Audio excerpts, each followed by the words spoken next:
Hello friends, GK गुरुजी अड्डा के YouTube platform पे मैं सलेस आप सभी का हार्दिक स्वागत करता हूं। प्यारे साथियों, जैसे कि आप सभी को पता होगा, लगातार आप सभी का प्रीवियस ईयर क्वेश्चन पेपर करवाया जा रहा है। ये जो आप पेपर सॉल्व कर रहे हैं ये है 14 दिसंबर 2024 का। और जो पेपर है उसमें जो आपका हिंदी प्रश्न पत्र आया था उसको हम लोग सॉल्व करने वाले हैं। ठीक है, तो सबसे पहले हम लोग इसमें गद्यांश को सॉल्व करेंगे। तो प्यारे साथियों, आइए इस गद्यांश को बहुत तीव्र गति के साथ पढ़ेंगे। आप गद्यांश का स्क्रीनशॉट लेके रख लीजिएगा, ठीक है, क्योंकि मैं गद्यांश बार बार नहीं देखूंगा, इससे समय लॉस होता है। तो मैंने आपको पहले वीडियो में बता दिया था कि गद्यांश से ही उत्तर ढूंढना है। इसको स्क्रीनशॉट लेके रख लीजिएगा और आप इसमें से ढूंढ लीजिएगा। ठीक है, चलिए। शिक्षा एक सृजनात्मक, सामाजिक एवं सांस्कृतिक कार्य है। वह एक तरफ मौखिक एवं लिखित सांस्कृतिक परंपरा की वाहक होती है, किंतु दूसरी ओर वह संस्कृत की निर्मात्री भी है, क्योंकि वह प्रचलित संस्कृति में कुछ नया जोड़ती है तथा कुछ पुरानी चीजों को घटाती है, उसका स्वरूप बदलती है। चूंकि कोई भी संस्कृति किसी देश काल के सापेक्ष होती है, इसलिए शिक्षा सबसे पहले नए युग के लिए नई संस्कृति विकसित करने का काम करती है। वह समाज में प्रचलित परंपराओं, रीति रिवाजों को जारी रखने के पहले उनके औचित्य के बारे में सोचने की प्रेरणा भी देती है। सांस्कृतिक कर्म के रूप में शिक्षा को देखने की यह बात स्वतः स्पष्ट हो जाती है कि संस्कृत ना तो एकाकी होती है, ना उसे बाहरी प्रभाव से रोका जा सकता है और ना उसका प्रभाव दूसरे समाज पर पड़ने से बचाया जा सकता है। संस्कृति अपने स्वभाव में आदान प्रदान की क्रिया करती है, वह हमेशा प्रगतिशील और ग्रहणशील है। संस्कृति के बारे में है ये पूरा का पूरा, पहले आप स्क्रीनशॉट लेके रखिए। ठीक है, चलिए अब मैं पहले क्वेश्चन पे चलता हूं। कह रहा है कि संस्कृति पर तरह तरह के प्रभाव पड़ते हैं, यह बात कैसी समझी जा सकती है। शिक्षा को पृथक रूप से देखा जाए गलत है, जब शिक्षा को धर्म से जोड़ा जाए गलत है, जब शिक्षा को संस्कृति से अलग करके देखा जाए गलत है, जब शिक्षा को संस्कृति से जोड़ करके देखा जाए। अगला क्वेश्चन है 92, इनमें से कौन सा शब्द समूहों से भिन्न है। आदान प्रदान, ठीक है, 92 का राइट जवाब देना है। मौखिक परंपरा, प्रचलित रीति, संस्कृत कर्म, ये सब एक जैसे शब्द हैं। आदान प्रदान ये एक जैसा नहीं है।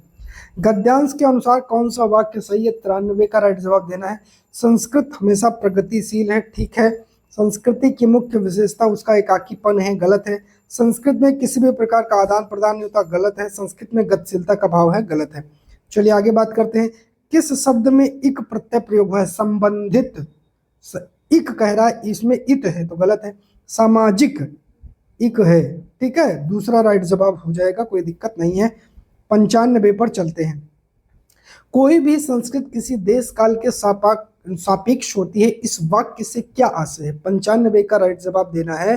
तो संस्कृत किसी भी तरह से प्रभावित नहीं होती, गलत है। संस्कृत और देश में घनिष्ठ संबंध होता है, गलत है। संस्कृत समय एवं स्थान के अनुसार स्वयं में परिवर्तित करती है, हूबहू लाइन आपने पढ़ा था। 96 कह रहा, प्रचलित परंपराओं के औचित्य के बारे में सोचने की प्रेरणा कौन देता है। तो इसका राइट जवाब क्या हो जाएगा, शिक्षा होता है। क्या, शिक्षा। निम्नलिखित में से कौन सा शब्द एक चिन्ह नहीं है। के लिए की तथा नहीं है, ठीक है। तीसरा 97 का क्या हो जाएगा, तीसरा राइट हो जाएगा। क्वेश्चन नंबर 98 पर चलते हैं। क्या कह रहा है, शिक्षा संस्कृत की निर्मात्री है, क्योंकि, इसका राइट जवाब क्यों, क्योंकि वह मौजूदा संस्कृत में कुछ नवीनता लाती है। शिक्षा को किस प्रकार के कार्य के रूप में देखा गया है।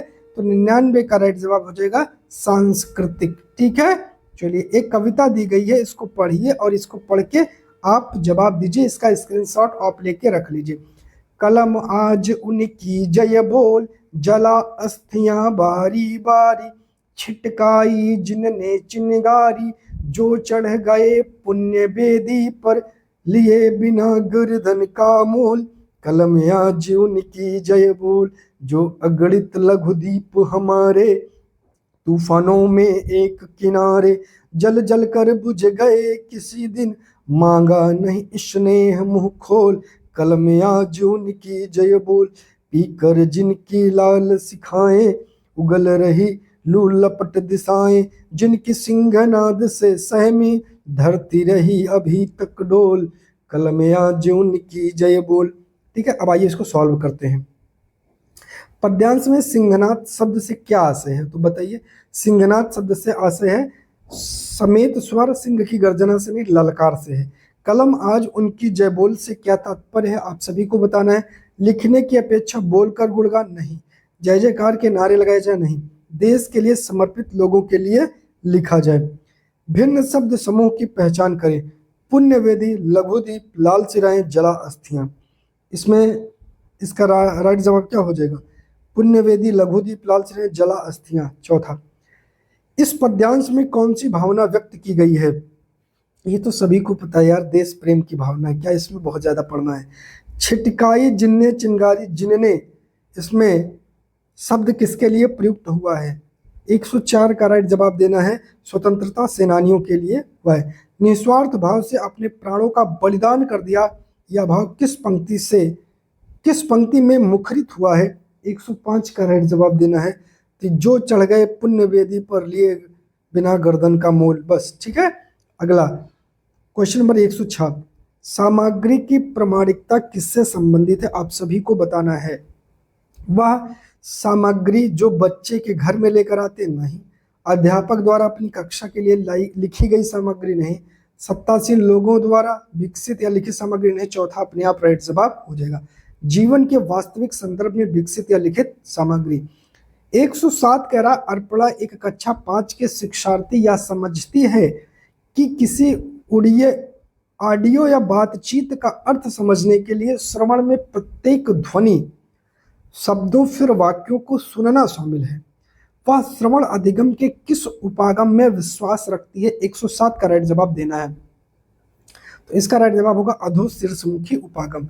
108 कह रहा है कि भाषा अधिगम में सर्वांगी या सिस्टमैटिक दक्षता क्या है, 108 का राइट जवाब क्या होगा, इस बात को समझना कि सभी मनुष्यों के पास बहुत सी भाषाओं की व्यवस्था है, गलत है, सबके पास नहीं है।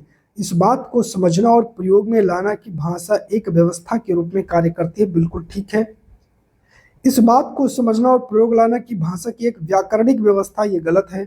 इस बात को समझना कि सभी भाषाओं की एक सामान्य संरचनात्मक व्यवस्था है, गलत है। 109 क्या कह रहा है, आइए देखते हैं। ठीक है, कह रहा है कि यहाँ एक पाठ्य सामग्री या कुछ कथन है, पता लगाइए पाठ्य सामग्री किस भाषा का प्रतिनिधित्व करती है। भारत का संविधान, अरे यार संविधान आ गया, सामाजिक विज्ञान से हो जाएगा। ठीक है, चलिए 110 कह रहा है कि कक्षा 6 के अध्यापक आज पढ़ी जाने वाली भाषा सामग्री को शिक्षार्थियों के पूर्व ज्ञान और अनुभव से जोड़ने के लिए वार्म अप गतिविधि करवाती है। पाठ्य सामग्री पढ़ाना शुरू करने से पहले शिक्षार्थियों को पाठ्य सामग्री के चित्र देखने के लिए कहती है। वह अपने शिक्षार्थियों से क्या करवाना चाहती है, बताइए। 110 का राइट जवाब, चित्र को समझने की क्षमता विकसित करना नहीं, चित्रों के माध्यम से कहानी की कल्पना करना नहीं, चित्रों की सराहना करना नहीं, पाठ्य सामग्री के बारे में अनुमान लगाना। 111 क्या कह रहा है, शिक्षार्थियों द्वारा वे अधिगम के उदाहरणों का सतत रूप में रखा गया रिकॉर्ड क्या कहलाता है, उसे पोर्टफोलियो कहते हैं। 112, निम्नलिखित में से किन्हें ग्रहणशील रिसेप्टिव कौशलों के रूप में जाना जाता है। ये क्वेश्चन तो अभी कल के ही सेशन में करवाया था, कल ये वाला पूछा गया था, उसे श्रवण और पठन कहते हैं।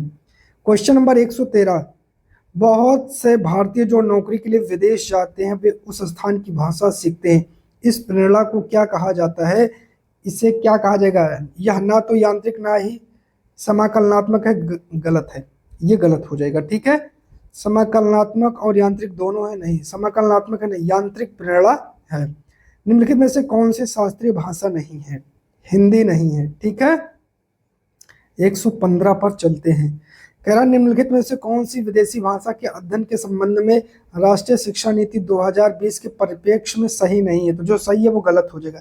फ्रेंच को अतिरिक्त भाषा के रूप में सही है, गलत। माध्यमिक चरण के दौरान एक अतिरिक्त विकल्प के रूप में विदेशी भाषा सही है, तो गलत हो जाएगा।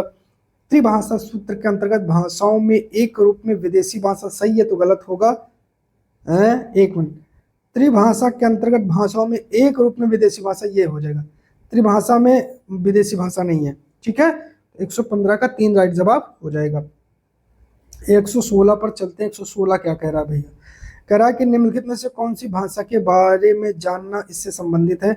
युक्तिपरक दक्षता नहीं है, घोषणात्मक ज्ञान ठीक है, प्रक्रियात्मक ज्ञान नहीं है, व्याकरणात्मक ज्ञान नहीं है।